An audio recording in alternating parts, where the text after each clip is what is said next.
مثل ما قتل من النعم يحكم به ذوى عدل منكم هديا بالغ الكعبة أو كفارة طعام مساكين أو عدل ذلك صياما ليذوق وبال أمره عفى الله عما سلف ومن عاد فينتقم الله منه والله عزيز ذو انتقام. صدق الله العظيم. رب اشرح لي صدري ويسر لي امري واحلل عقدة من لساني يفقهوا قولي. یہ سورہ المائدہ کی آیت نمبر 94 سے آیت نمبر 100 تک آج کے رکوع کے اندر ہم اس کا مطالعہ کر رہے ہیں، اور آج کے ان آیات کے اندر دو باتیں ہیں بطور خاص. ایک تو حالت احرام کے اندر جو پابندیاں ہیں شکار کے حوالے سے ان کی وضاحت فرمائی گئی ہے، اور بالکل آخری آیت میں اہل ایمان کو پاک اور ناپاک کا ایک پیمانہ، ایک معیار مقرر کر کے سمجھایا گیا ہے، اور ناپاک سے دور رہنے کی بڑی سبق آموز انداز میں، دل نشین انداز میں نصیحت اور تلقین فرمائی گئی ہے. سب سے پہلے ارشاد ہے یا ایھا الذین آمنوا، اے ایمان والو، لا یبلونکم اللہ، اللہ تعالیٰ تمہاری سخت آزمائش کرے گا، من الصید، بشیء من الصید، ایسے شکار کے ذریعے اللہ تعالیٰ تمہیں سخت آزمائش میں ڈالے گا، تنالہ ایدیکم، جو تمہارے ہاتھوں، ورماحکم، اور تمہارے نیزوں کو بالکل زد میں ہو. تم حالت احرام میں ہو اور تمہارے ہاتھوں اور تمہارے نیزوں کی بالکل زد میں شکار آ گیا ہے. اس کے ذریعے اللہ تعالیٰ تمہاری سخت آزمائش کرے گا. کیوں؟ لِيَعْلَمَ اللَّهُ مَن يَخَافُهُ بِالْغَيْبِ، یعنی خدا خوفی اور تقوی، اس کا سارا مفہوم، تقوی کا سارا مفہوم ان 3-4 الفاظ میں ہے جو آخر میں اللہ تعالیٰ نے ارشاد فرمایا.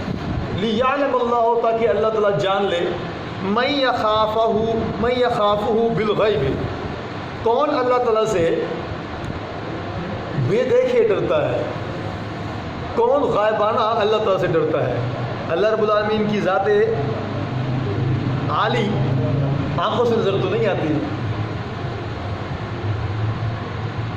اب اس کا خوف دل کے اندر، اس کی خشیت، اس کے ڈر سے برائی کو چھوڑ دینا، یہ تقویٰ ہے. تو اللہ تعالیٰ حالت احرام میں اس کا بطور خاص جو ہے امتحان اللہ تعالیٰ لیں گے.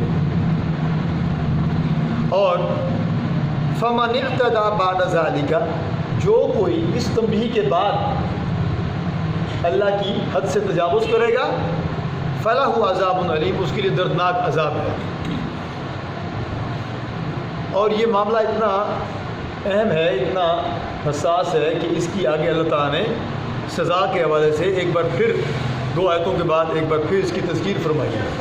اب درمیان کے اندر اللہ تعالیٰ نے ارشاد فرمایا یا ایھا الذین آمنوا، اے ایمان والو، لا تقتلوا الصید، شکار نہ مارو، وانتم حرم، جبکہ تم محرم ہو، حالت احرام میں ہو. شکار کرنا جائز نہیں، نہ خود شکار کر سکتے ہو، نہ شکار کے اندر کسی قسم کا تعاون کر سکتے ہو. یہاں تک کہ کسی تھرڈ پرسن نے محرم کے لیے، جس نے احرام باندھا ہوا ہے، اس کے لیے شکار کیا ہے، کس کو کھلاؤں، وہ بھی تم نہیں کھا سکتے ہو. کسی نے اور نے شکار کیا تاکہ میں اس محرم کے لیے، حالت احرام کے اندر جو بندہ ہے، اس کے لیے شکار کو، اس کو کھلاؤں، اس کو بھی نہیں کھا سکتے ہو. ہاں، شکار اس نے اپنے لیے کیا ہے، اس کی نیت کیا تھی؟ اس نے شکار اپنے لیے کیا، تو جب وہ شکار کر چکا تو اس کو نظر آئے کچھ احرام والے لوگ، تو اس نے ان کو توفتاً کچھ دے دیا، اس کو وہ کھا سکتا ہے احرام والا، اتنی یعنی اس کی نزاکت ہے۔ یہ گویا کہ حالت احرام جو ہے یہ ایک درویشانہ لباس ہے، یہ اللہ کے لیے بندہ دنیا سے بالکل کٹ گیا ہے، یہ صرف اللہ کے لیے گھر بار کو چھوڑ کے طویل ترین سفر کی صعوبتیں برداشت کر کے اللہ کے در پہ جا کر کے اللہ اللہ پکارنے کے لیے جا رہا ہے، اس لیے اس کو دنیا سے کوئی سروکار نہیں ہے۔ ہاں اگر ومن قتلہ منکم متعمدا، اگر تم میں سے کسی نے ایسا جان بوجھ کر کیا، شکار کر لیا، تو پھر کیا ہے اس کی جزا، اس کا کفارہ، فجزاء مثل ما قتل من النعم، تو جس قسم کا جانور اس نے شکار کیا ہے اسی قسم کا جانور مویشیوں کے اندر سے اس کو اللہ کی نظر میں دینا ہوگا۔ اب اس بات کا فیصلہ کون کرے گا؟ یحکم بہ ذوی عدل منکم، تم میں سے 2 عادل آدمی اس بات کا فیصلہ کریں گے کہ جو اس نے شکار کیا ہے اس کے بدلے میں کس قسم کا جانور اس کو جو ہے اللہ کے لیے اب قربان کرنا ہے۔ اور ہدیم بالغ الکعبہ، وہ جو جانور ہے وہ کعبہ بھیجا جائے گا نذرانے کے طور پر، وہاں پہنچایا جائے گا۔ اور کفارہ اگر یہ نہیں کیا ہے تو پھر اس گناہ کا کفارہ کیا ہے؟ طعام و مساکین، چند مسکینوں کو کھانا کھلانا، اور عدل ذالک صیاماً، یا اس کے بقدر روزے رکھنے ہوں۔ اب کتنے مسکینوں کو کھانا کھلانا ہے، کتنے روزے رکھنے ہیں، اس کا فیصلہ بھی وہ 2 عادل آدمی کریں گے، اس کا تعین بھی وہ کریں گے۔ وہ شکار کی نوعیت پر ہے نا، شکار کس قسم کا کیا ہے، جس قسم کا شکار کیا ہے اسی قسم کا اس کے اوپر جو ہے کفارہ آئے گا۔ اور لِيَذُوقَ وَبَالَ أَمْرِهِ، تاکہ وہ اپنے کیے کا مزہ چکھے، غلطی کی ہے نا، اللہ نے منع کیا تھا شکار نہیں کرنا، کر لیا ہے، اس لیے اب اپنی اس غلطی کے اوپر جو ہے گویا کہ یہ سزنش بھی ہے، تنبیہ بھی ہے، اور اس کے ساتھ ساتھ جو ہے آئندہ کے لیے اللہ کی نافرمانی کے اوپر ندامت بھی ہے، شرمساری بھی ہے۔ وہ جو کفارے کے لفظ کے اندر سارے مفہوم موجود ہیں، بہت جامع لفظ ہے کفارہ، ہم اس سے پہلے پڑھ چکے ہیں۔ عَفَى اللَّهُ عَمَّا سَلَفَ، جو کچھ پہلے تم نے کیا ہے اللہ نے اسے معاف کر دیا۔ لیکن ومن عاد، اب اس کے بعد جس کسی نے اس حرکت کا اعادہ کیا، اب اس ساری تنبیہ کے بعد اگر کسی نے دوبارہ اعادہ کیا، دوبارہ وہ حرکت کی ہے، تو فَيَنْتَقِمُ اللَّهُ مِنْهُ، تو اللہ تعالیٰ پھر اس سے انتقام لے گا، اللہ اس کا بدلہ لے گا۔ بہت سخت الفاظ ہیں، اللہ اس کا بدلہ لے گا۔ وَاللَّهُ عَزِيزٌ، اللہ غالب رہنے والا ہے، اللہ تو سب پر غالب ہے۔ ذو انتقام، اور بدلہ لینے کی پوری طاقت رکھتا ہے، انتقام لینے کی پوری دسترس اور پوری قوت رکھتا ہے۔ اللہ کے خوف کے یہ کیسے الفاظ ہیں، اللہ تعالیٰ ہمیں اپنے دلوں کے اندر اپنا خوف پیدا کرنے کی توفیق عطا فرمائے۔ سب سے بڑی خوبی یہ، سب سے بڑی نیکی یہ ہے کہ اللہ کے لیے گناہوں سے رک جانا۔ ارشاد فرمایا، آگے وہ لسٹ ہے کہ حاجی جو عمرہ کرنے والا ہے یا حاجی ہے جو حالت احرام میں ہے، اب اسے کیا کرنا ہے، کیا اس کے لیے حلال ہے؟ احل لکم صید البحر، ہاں باہر کا شکار، سمندر کا شکار تمہارے لیے حلال کیا گیا ہے۔ وطعامہ، اور اس کا کھانا بھی تمہارے لیے حلال کیا گیا ہے۔ صرف یہی نہیں بلکہ متاع لکم، جہاں تم ٹھہرو تم اس کو کھا سکتے ہو۔ وللسیارۃ، اور اپنے قافلے میں ساتھ زیادہ راہ کے طور پر بھی اس کو لے کے جا سکتے ہو، کیونکہ سمندری جو سفر ہے اس کے اندر بسا اوقات زیادہ راہ ختم ہو جاتا ہے، اسی لیے اس وقت پھر سوائے سمندر کے شکار کا کھانے کی اور کوئی آپشن نہیں بچتا ہے۔ اس لیے اللہ تعالیٰ نے اس کی رعایت رکھ دی ہے کہ جو باہر کا سمندر کا شکار ہے وہ اس کا کھانا اور اس کو اپنے ساتھ زیادہ راہ کے طور پر بھی تم اس کو لے کے جا سکتے ہو۔ لیکن وَحُرِّمَ عَلَيْكُمْ صَيْدُ الْبَرِّ مَا دُمْتُمْ حُرُمًا، لیکن خشکی کا جو شکار ہے وہ تم پر حرام ہے جب تک تم حالت احرام میں ہو، وہ حرام ہے۔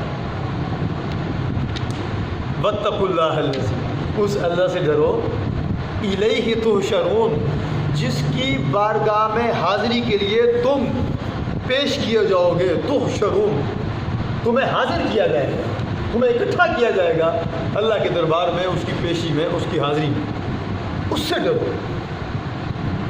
تو یہ اللہ تعالیٰ کے خوف کے یہ مختلف زاویے ہیں، مختلف پہلو ہیں، مختلف لب و لہجے اور انداز سے اللہ تعالیٰ ہمیں اپنا خوف جو ہے اپنے دلوں کے اندر اجاگر کرنے کی ترغیب، تلقین، باز، نصیحت، تنبیہ، یہ سارے تنبیہ کے الفاظ ہیں۔ اللہ انتقام لے گا، کتنے سخت الفاظ ہیں۔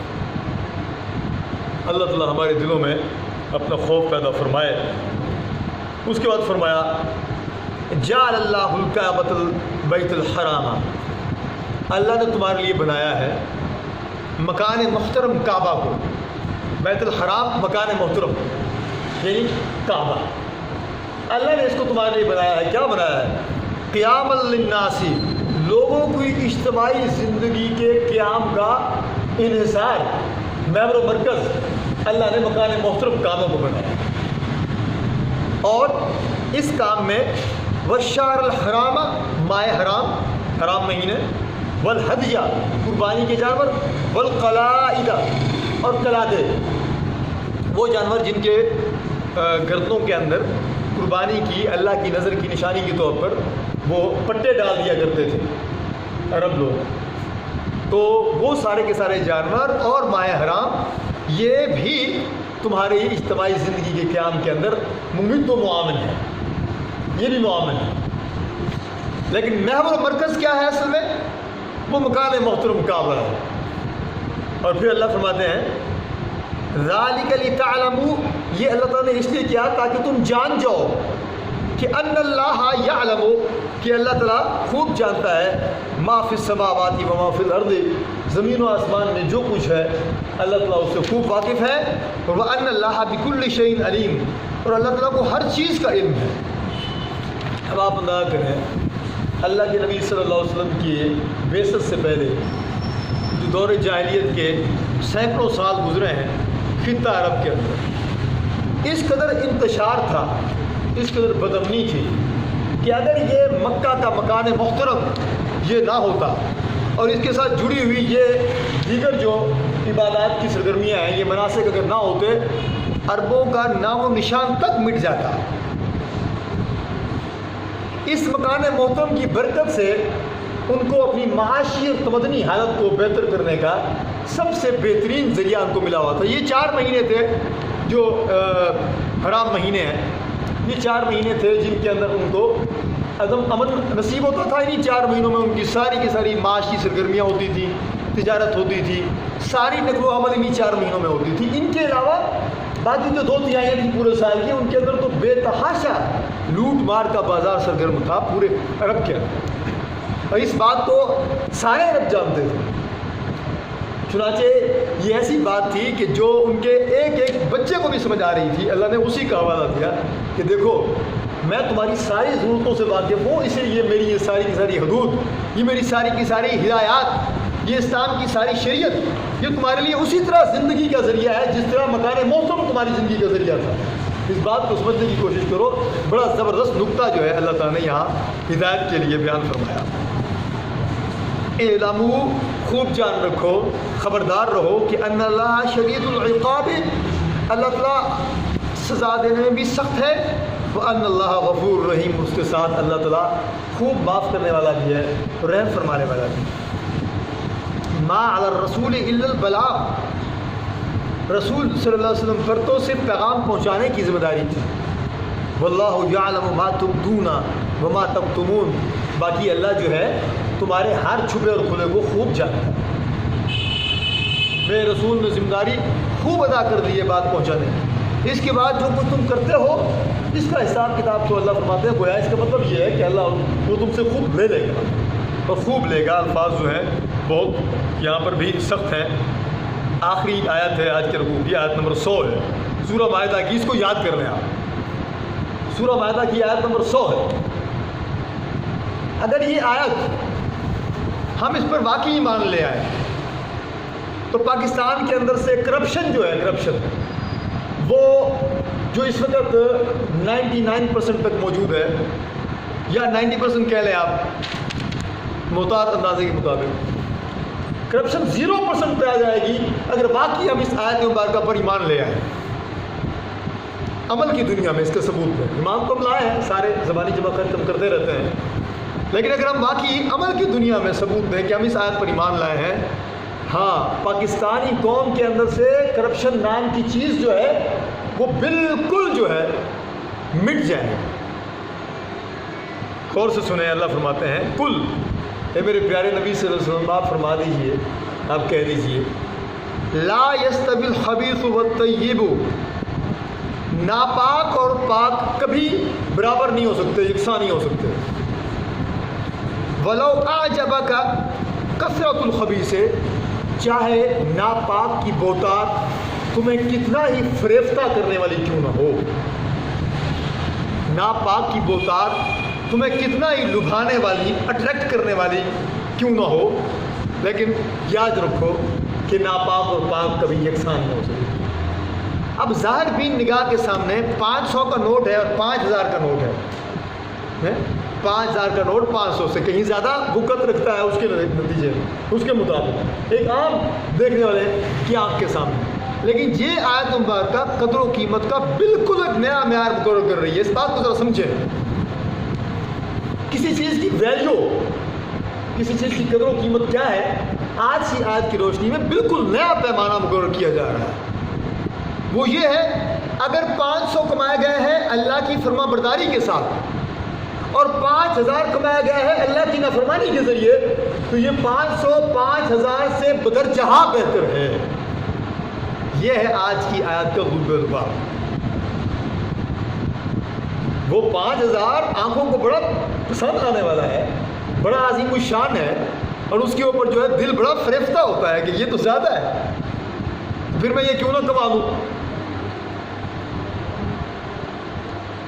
تو اس لیے اس بات کو سمجھیں کہ اللہ تعالیٰ فرما رہے ہیں کہ یہ جو ناپاک ہے, یہ 5000 کیا 5 لاکھ کیا 5 کروڑ ہی کیوں نہ ہو, یہ ایک بندہ مومن کے لیے, ایک مسلم کے لیے, ایک اللہ کے آگے سر تاج خم کرنے کے لیے جس نے مسلمان اپنے آپ کو بنایا ہے, اس کے لیے یہ قطعاً جائز نہیں. اس لیے اللہ کے نبی صلی اللہ علیہ وسلم کے ذریعے یہ بڑے ہی جھنجھوڑنے والے الفاظ ہیں, سبق آموز الفاظ ہیں, ان کو بتائیے کہ یہ برابر نہیں ہے ناپاک اور پاک. ہاں گندگی کا ایک ڈھیر ہو اس کے مقابلے میں عطر کا ایک قطرہ اس سے زیادہ قدر و قیمت رکھتا ہے. خود ذرا سوچیں تو صحیح. اس لیے آگے فرمایا فاتقوا اللہ یا اولی الالباب, اے عقل مندو, اے دانش مندو, اولی الالباب, اے ہوش مندو, اللہ فرما رہے ہیں میری نافرمانی سے بچو, میری نافرمانی سے پرہیز کرو, لعلکم تفلحون, امید ہے کہ تم کامیاب ہو جاؤ. اس لیے عقل کا تقاضا, سمجھ کا تقاضا, ہوش مندی کا, دانش مندی کا تقاضا یہ ہے کہ اس عارضی دنیا کے فائدوں کے لیے اپنی ہمیشہ کی دنیا کو برباد نہیں کرنا چاہیے. یہاں پر تو ہم نے 5 لاکھ کما لیا ہے 2 نمبری کر کے, لیکن آخرت کے اندر یہ متاع قلیل ہے. اس لیے دنیا کے متاع کو متاع قلیل کہا ہے. یہ تھوڑا سا سامان ہے. آخرت کی قیمت کے اوپر ہم چاہے ساری دنیا کی دولت کیوں نہ کما لیں, یہ قیمت بہت تھوڑی ہے. اس لیے فرمایا کہ تمہیں اگر واقعی عقل ہے, تمہارے اندر ہوش ہے, واقعی تم ایمان رکھتے ہو, تو تم میرے خوف سے, میری نافرمانی سے, تو خوف کے ذریعے نافرمانی سے بچو تاکہ تم کامیاب ہو جاؤ. اللہ تعالیٰ ہمیں اپنا خوف عطا فرمائے. اللہ تعالیٰ ہمیں حلال چیزوں کے لیے ہر قسم کی قیمت ادا کرنے کے اللہ میں توفیق عطا فرمائے. صاف ظاہر ہے حلال کی قیمت میں نہیں پڑتی, حلال کمانے کے لیے بہت ساری چیزوں کو چھوڑنا پڑتا ہے. اللہ تعالیٰ ہمیں وہ حقیقی تعلق عطا فرمائے, وہ زندہ و جاوید تعلق, جو تعلق جو ہے ہمیں حرام کی طرف ہاتھ بڑھانے سے ایسے روکے گا جیسے ایک ننگی کرنٹ کی تار کو ہاتھ لگانے سے ہم رک رہے ہوتے ہیں, اس سے بچ رہے ہوتے ہیں. اللہ تعالیٰ ہمیں جہنم کی آگ سے بچنے کا یہی داعیہ, یہی توفیق, یہی ویژن اور یہی جو ہے خیال عطا فرمائے. باخر دعوانا الحمدللہ رب العالمین.